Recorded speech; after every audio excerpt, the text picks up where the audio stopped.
नमस्कार छात्रों।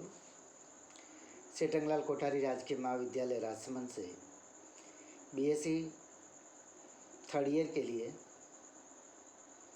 Paper first animal physiology जंतुकारिकी की यूनिट सेकंड में हमारे सिलेबस में कार्बोहाइड्रेट का मेटाबॉलिज्म है। कार्बोहाइड्रेट के मेटाबॉलिज्म के अंतर्गत जिन महत्वपूर्ण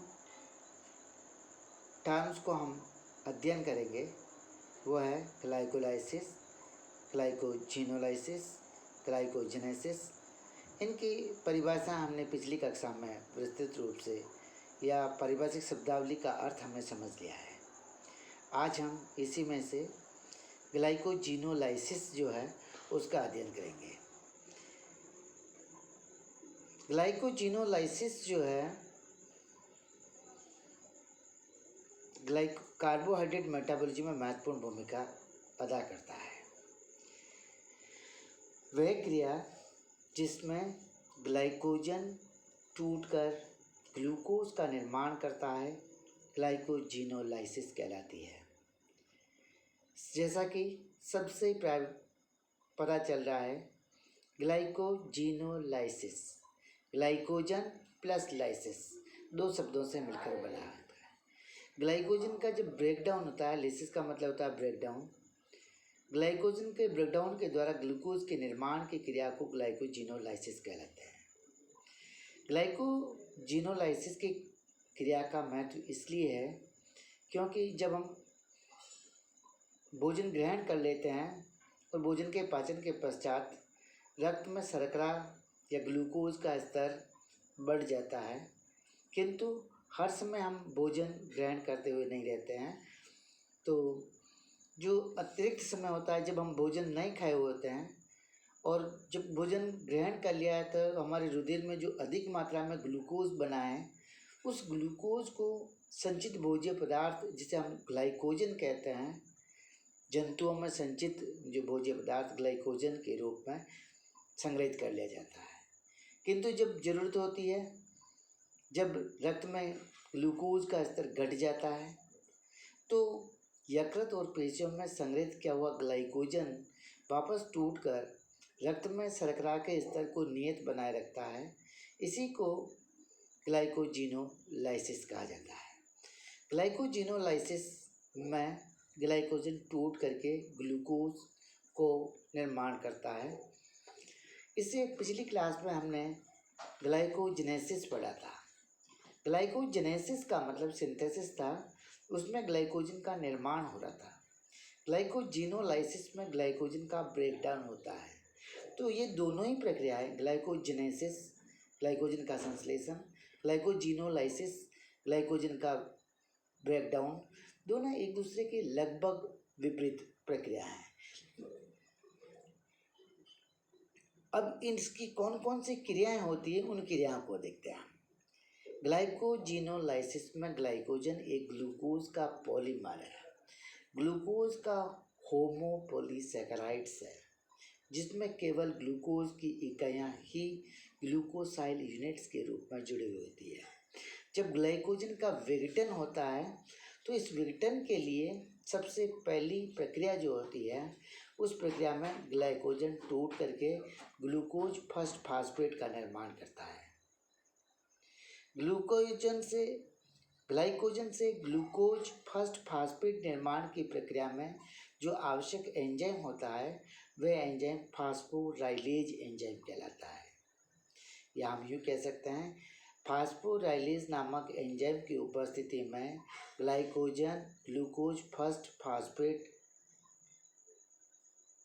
के रूप में इकाइयों को मुक्त करता है। फास्फोराइलेज एंजाइम ग्लाइकोजन में निहित ग्लूकोसाइल यूनिट्स जो कि 1,4 ग्लाइकोसाइडिक बॉन्ड के द्वारा आपस में जुड़ी हुई होती है, उन पर कार्य करता है। तो हम यूँ कह सकते हैं कि फास्फोराइलेज एंजाइम जो है, यह 1,4 ग्लाइकोसाइडिक बॉन्ड के लिए एक विशिष्ट एंजाइम है।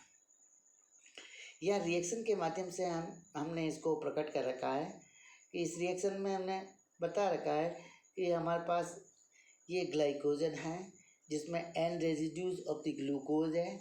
ये ग्लाइकोज फास्फोरिक अम्ल की उपस्थिति में जब फास्फोराइलेज, ये एंजाइम है, फास्फोराइलेज क्या है भाई, एंजाइम है। फास्फोराइलेज एंजाइम की उपस्थिति में ये ग्लाइकोजन से ग्लूकोज की इकाइयों को ग्लूकोज फर्स्ट फास्फेट के रूप में मुक्त करता है। इस प्रकार जो ग्लूकोजन हमारे पास N मॉलिक्यूल वाला या N रेजिड्यूज वाला जो ग्लाइकोजन था उसमें से एक इकाई घट जाती है, इसलिए ग्लाइकोजन की पीछे हमने N-1 लिख रखा है। अब ये कहता है कि ये प्रक्रिया कंटिन्यूस रूप से जारी रहती है, लेकिन कब तक जारी रहती है, जब तक कि एक ग्लाइकोजन के मॉलिक्यूल में 4 ग्लूकोज के यूनिट्स जो है बचे हुए नहीं रह जाते हैं। तो 4 यूनिट से पहले ग्लूकोज में दूसरा वाला ग्लाइकोसाइडिक बॉन्ड है, जहाँ पर शाखा का निर्माण होता है, वहाँ 1,6 ब्रांचिंग बॉन्ड आ जाता है या 1,6 ग्लाइकोसाइडिक बॉन्ड वहाँ पे होता है। तो जो ग्लूकोज के अपशिष्टों को हटाते हटाते जब 4 मॉलिक्यूल या 4 रेजिड्यूज ऑफ द ग्लूकोज रह जाते हैं तो दूसरा एंजाइम काम करता है। ये एंजाइम ग्लूकोज ट्रांसफरेज कहलाता है। ग्लूकोज ट्रांसफरेज जो एंजाइम है, जो ग्लूकोज की 4 यूनिट थी, उन 4 यूनिट में से 3 ग्लूकोज की यूनिट्स को ट्रांसफ़र करके दूसरी श्रृंखला पर स्थानांतरित कर देता है। यही कहते हैं कि ग्लूकोज ट्रांसफरेज एंजाइम ग्लूकोज के 3 अपशिष्टों को या ट्राइसैकेराइड्स को इस शाखा से हटाकर दूसरी शाखा पर ट्रांसफ़र कर देता है। जब ये इसको दूसरी शाखा पे ट्रांसफ़र कर देता है तो अब हमारे पास जो ग्लूकोज का एक रेजिड्यू बच गया है वो ब्रांच के रूप में जुड़ा है 1,6 ग्लाइकोसाइडिक बॉन्ड के रूप में। तो ये जो ब्रांचिंग पॉइंट था वो ज़्यादा एक्सपोज हो जाता है। जब ब्रांचिंग पॉइंट एक्सपोज हो गया है तो वहाँ पर डी ब्रांचिंग एंजाइम काम करता है जिसका नाम है अमाइलो 1,6 glucosidase. अमाइलो 1,6 glucosidase D branching enzyme है और इसकी उपस्थिति में जो 1,6 ग्लाइकोसाइडिक बॉन्ड था वह टूट करके ग्लूकोज फर्स्ट फास्फेट के रूप में रिलीज हो जाता है। और इस प्रकार इसको पृथक हो जाने के पश्चात जो फास्फोराइलेज की जो क्रिया होती है वह ज़्यादा आसान हो जाती है। इसी क्रिया को इस चित्र के द्वारा प्रदर्शित किया गया है। यहाँ पर ग्लाइकोजेनेसिस की पूरी प्रक्रिया के एंजाइम्स यहाँ दिखाए गए हैं। यहाँ हमारे पास ये ग्लूकोजन का रेजिड्यू है, आगे 2 ब्रांचेज में डिवाइड है। ये सारे के सारे ग्लूकोज के रेजिड्यू आपस में 1 और 4 ग्लाइकोसाइडिक बॉन्ड के द्वारा जुड़े हुए हैं, किंतु ये वाला एक बॉन्ड ऐसा हो रहा है जहाँ पर 1,6 ग्लाइकोसाइडिक बॉन्ड है, जहाँ पर ब्रांच बन रही है। ब्रांच बन रही है वहाँ से 1,6 ग्लाइकोसाइडिक बॉन्ड है। तो आपने कहा ग्लाइकोजिनोलाइसिस होता है, जब ग्लाइकोजन से ग्लूकोज अलग होता है तो वहाँ पर फास्फोराइलेज एंजाइम काम कर रहा है। फास्फोराइलेज एंजाइम काम करते करते ग्लूकोज फर्स्ट फास्फेट के रूप में यूनिट्स को हटाता है। तो यहाँ से ये यूनिट हट गई, ये दूसरी यूनिट हट गई। इसके बाद हमारे पास रह गए 4 ग्लूकोज के मॉलिक्यूल। जब 4 ग्लूकोज के मॉलिक्यूल रह गए तो दूसरा एंजाइम हमारे पास आ गया जिसको हमने कहा ग्लूकेन ट्रांसफरेज। ग्लूकोज ट्रांसफरेज को ग्लूकेन ट्रांसफरेज भी कहते हैं। तो ये ग्लूकेन ट्रांसफरेज आया तो इसने क्या करा, इन 4 इकाइयों में से ये जो ऊपर की 3 इकाइयाँ हैं, ये जो 3 इकाइयाँ, ये 3 इकाइयाँ 4 में से इन 3 इकाइयों को दूसरी ब्रांच पर इसने ट्रांसफ़र कर दिया। ट्रांसफ़र कर देने के पश्चात हमारे पास एक यूनिट रह गई जो ब्रांचिंग वाली है। तो ब्रांचिंग वाली एक यूनिट का 1,6 वाला ग्लाइकोसाइडिक बॉन्ड एक्सपोज हो गया, इसलिए अब यहाँ पर दूसरा एंजाइम काम करेगा जो कहलाता है 1,6 अमाइलो 1,6 ग्लूकोसाइडेज। अमाइलो 1,6 ग्लूकोसाइडेज या डी ब्रांचिंग एंजाइम इसको कहते हैं। इसकी डी ब्रांचिंग हो गई, फिर इस पर फास्फोराइलेज काम करके फिर इसको ग्लूकोज फर्स्ट फास्फेट के रूप में मुक्त कर देता है। तो ग्लाइकोजिनोसाइलेसिस में फास्फोराइलेज, ग्लूकेन ट्रांसफरेज और डी ब्रांचिंग एंजाइम, तीनों प्रकार के एंजाइम काम करते हैं और पूरी प्रक्रिया को इस चित्र के माध्यम से दर्शाया गया है। अब बात आती है इसमें जो रिएक्शन हमारे पास हुई थी उनको भी हम देखते हुए चल रहे थे। तो पहली रिएक्शन हमने देख लिया, ग्लूकोज फर्स्ट फास्फेट के रूप में रिलीज हो गया। ग्लूकोज फर्स्ट फास्फेट बनता है ग्लूकोज 6 फास्फेट से। और इस प्रक्रिया में जो ग्लूकोज 6 फास्फेट और ग्लूकोज 1 फास्फेट दोनों आपस में अंतर परिवर्तनीय है, यानी ये रिएक्शन रिवर्सिबल रिएक्शन है, उत्क्रमणीय अभिक्रिया है, दोनों दिशाओं में चलती है। दोनों में ग्लूकोज के पास फास्फेट है, इसलिए इसमें एंजाइम जो काम करता है वो करता है फास्फोग्लूकोम्यूटेज। फास्फोग्लूकोम्यूटेज ग्लूकोज 1 फास्फेट पे काम करेगा और उसे ग्लूकोज 6 फास्फेट में कन्वर्ट कर देगा।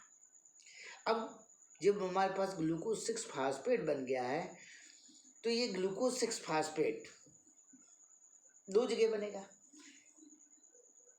कोशिकाओं में बन रहा है, पेशियों में ग्लाइकोजिनो संग्रहित था या फिर यकृत में। तो पेशियों में जब ग्लाइकोजिनोलाइसिस होता है तो वो ग्लूकोज 6 फास्फेट पे आकर के रुक जाता है, आगे की प्रक्रिया पेशियों में नहीं होती है। लेकिन लिवर में जब ग्लाइकोजिनोलाइसिस हुआ है और लिवर में ग्लाइकोजिनोलाइसिस के फलस्वरूप जो ग्लूकोज 6 फास्फेट बना है, उस ग्लूकोज 6 फास्फेट से फास्फेट को हटाने का कार्य केवल यकृत में होता है। यहाँ से फास्फेट हट जाएगा और ग्लूकोज का रेजिड्यू यकृत में यह मुक्त हो जाएगा। इसके लिए जो एंजाइम काम करेगा वो एंजाइम है फास्फेटेज, ग्लूकोज 6 फास्फेटेज एंजाइम कहेंगे। ग्लूकोज 6 फास्फेट पर क्रिया करके इसके ग्लूकोज प्लस फास्फेट समूह को ये रिलीज कर देगा और ये क्रिया केवल यकृत में होगी। अब इस अभिक्रिया को दर्शाने के लिए हमारे पास ये वाला डायग्राम है। इस डायग्राम में आप देखिए, ऊपर वाले डायग्राम में केवल लिवर का डायग्राम बनाया है। तो लिवर के डायग्राम में ये बता रहा है कि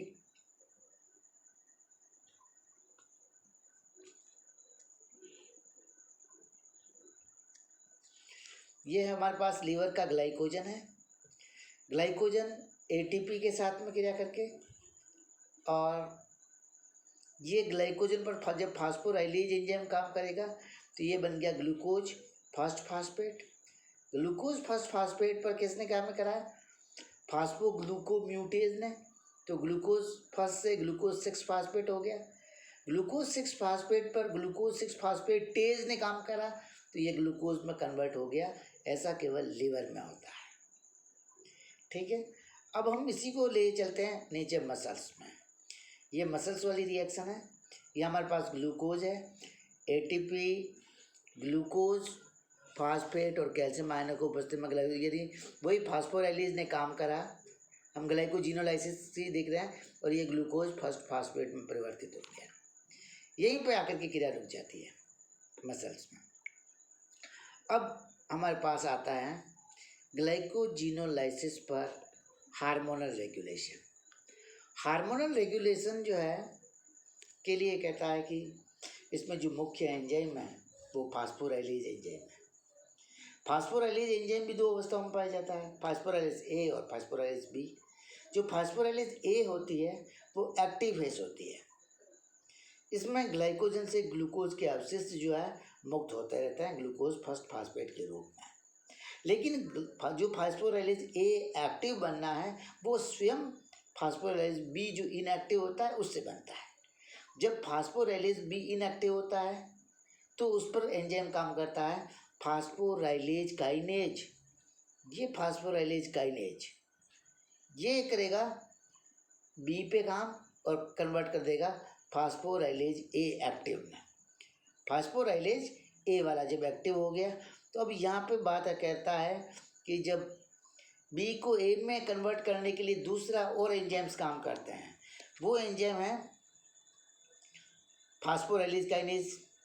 फास्फोराइलेज काइनेज स्वयं जो है इनएक्टिव होता है और इसको फास्फोराइलेज काइनेज को एक्टिव करने के लिए दूसरा एंजाइम काम करेगा, वो कहलाएगा प्रोटीन काइनेज। प्रोटीन काइनेज और एटीपी काम करेंगे। प्रोटीन काइनेज और एटीपी जब काम करेंगे तो ये क्या काम करेंगे? ये काम करेंगे साइक्लिक एएमपी की उपस्थिति में। साइक्लिक एएमपी बनता है एटीपी से और एटीपी का जो सिस्टम है एडिनाइल साइक्लेज सिस्टम। इस एडिनाइल साइक्लेज सिस्टम के द्वारा साइक्लिक एएमपी का निर्माण होता है और जब साइक्लिक एएमपी बन गया तो इस साइक्लिक एएमपी के निर्माण की प्रक्रिया दो हार्मोन्स के द्वारा उत्प्रेरित होती है। ये हार्मोन कहलाते हैं एपिनेफ्रिन और दूसरा कहलाता है ग्लूकागोन।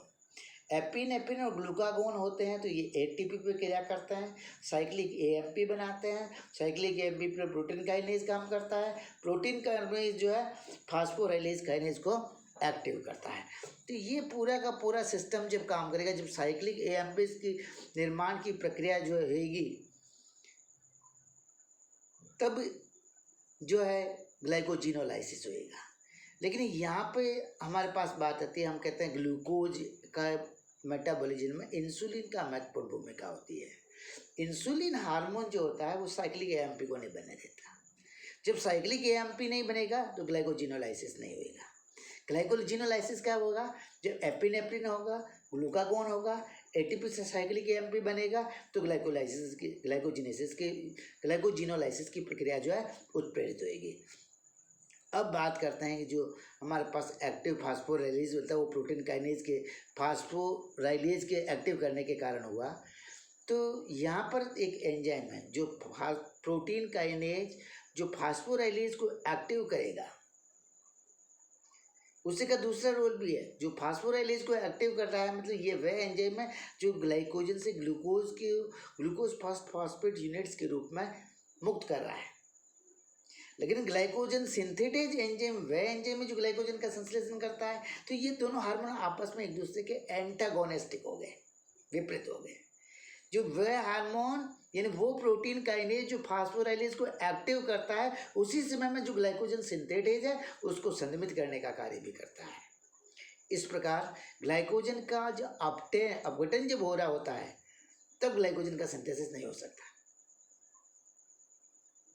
और इस प्रकार ये एपिनेफ्रिन और ग्लूकागोन के द्वारा प्रभावित होने वाली प्रक्रिया है। इन क्रियाओं में इंसुलिन जो होती है साइक्लिक एएमपी को नहीं बनने देती, जिसका प्रभाव एपिनेफ्रिन और ग्लूकागोन के प्रभाव के विपरीत होता है। और इंसुलिन क्या करता है? इंसुलिन जो होता है वो ग्लाइकोजेनेसिस को प्रमोट करता है। रक्त में अत्यधिक शर्करा थी, शर्करा की मात्रा को घटा करके ग्लूकोज को ग्लाइकोजन में कन्वर्ट कर देता है। ये प्रभाव होता है इंसुलिन का। ठीक इसके विपरीत जो ग्लूकागोन और एपिनेफ्रिन है वो ग्लाइकोजन जो एकत्रित हो गया उसको ग्लूकोज फॉस्फेट के रूप में मुक्त करने का कार्य करता है, ग्लाइकोजन को ग्लूकोज के रूप में। इसी हार्मोनल कंट्रोल की जो मैकेनिज्म है उसको हम समराइज वे में यहाँ देख सकते हैं। जब फास्टिंग कंडीशन है, ब्लड के ग्लूकोज लेवल घट रहा होता है, तब ग्लूकागोन और एपिनेफ्रिन दो हार्मोन रिलीज होते हैं। Low blood glucose, two hormone secreted glucagon and epinephrine, ये ग्लाइकोजन पर फास्फोराइलेज को जो बी इनएक्टिव था उस बी को बी ए एक्टिव में करते हैं। इसी क्रिया को यहाँ पर इसने दर्शा रखा है, जूम कर लेते हैं। ये ग्लूकागोन एपिनेफ्रिन दूसरी मैकेनिज्म में एटीपी को साइक्लिक एएमपी बनाने को प्रमोट करा। साइक्लिक एएमपी ने प्रोटीन काइनेज ए को एक्टिव करा, इसने फास्फोराइलेज काइनेज को का फास्फोराइलेशनीकरण करके उसको सक्रिय कर दिया। जब फास्फोराइलेज काइनेज एक्टिव हो गया तो इसने क्या किया? ग्लूकोजन जो फास्फोराइलेज था उसको ग्लाइकोजन फास्फोराइलेज एक्टिव कर दिया। ग्लाइकोजन फास्फोराइलेज एक्टिव हो गया तो उसने ग्लाइकोजन से ग्लूकोज फॉस्फेट यूनिट्स को मुक्त कर दिया। ग्लाइकोजन से ग्लूकोज फॉस्फेट की इकाई को ग्लाइकोजन फास्फोराइलेज जो एक्टिव है उसने मुक्त करा दिया। तो ये सारी की सारी प्रक्रिया जो है यहाँ पे ग्लाइकोजिनोलाइसिस की प्रक्रिया का आज हमने अध्ययन करा है। यहाँ पे वही बता रखा है, ग्लूकागोन और एपिनेफ्रिन दोनों जो हार्मोन्स होती हैं इंट्रासेल्युलर पाथवे में जाते हैं और वहाँ जा कर के साइक्लिक एएमपी के लेवल को बढ़ाते हैं। जो ही साइक्लिक एएमपी का लेवल बढ़ा, साइक्लिक एएमपी बनते ही प्रोटीन काइनेज आ गया। प्रोटीन काइनेज ने फास्फोराइलेज को एक्टिव कर दिया, उसने ग्लाइकोजन फास्फोराइलेज को एक्टिव कर दिया तो ग्लाइकोजन ग्लूकोज फॉस्फेट की यूनिट्स मुक्त हो गई। ये पूरी की पूरी प्रक्रिया ग्लाइकोजिनोलाइसिस कहलाती है। अपेक्षा करते हैं कि ये आज के जो अध्याय है आपके लिए उपयोगी साबित होगा। असाइनमेंट के लिए आज हमने क्वेश्चन नहीं नोट करे हैं, लेकिन मैं छात्रों से निवेदन करना चाहूँगा कि एक क्वेश्चन है, ग्लाइकोजिनोलाइसिस का विस्तृत वर्णन कीजिए। ये क्वेश्चन है, इस क्वेश्चन का आंसर आप हल करके वापस व्हाट्सएप पर फीडबैक के लिए भेज सकते हैं। ये आपका असाइनमेंट हो जाएगा। इन डायग्रामों की आप प्रैक्टिस कर लेंगे तो अच्छे से ग्लाइकोजिनोलाइसिस को समझ पाएंगे। धन्यवाद।